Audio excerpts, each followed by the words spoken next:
সব সময় আল্লাহর কাছে এই দোয়াটা যেন আমরা করি, আল্লাহ কিয়ামতের দিন তুমি আমার হিসাব নিও না, আল্লাহ তুমি আমার বিচার বসিও না, আল্লাহ তুমি দয়া করে আমারে মাফ করে দিও। আল্লাহ যার বিচার করবেন ও জাহান্নামে যাবে, আর যার বিচার করবেন না সে জান্নাতে যাবে।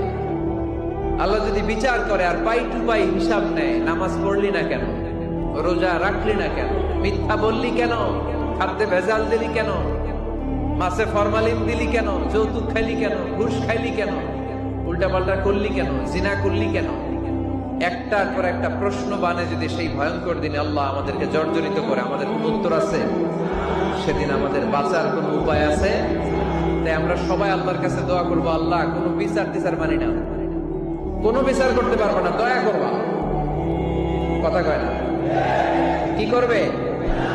এবার আওয়াজ করে বলেন, বিচার চান না দয়া চান?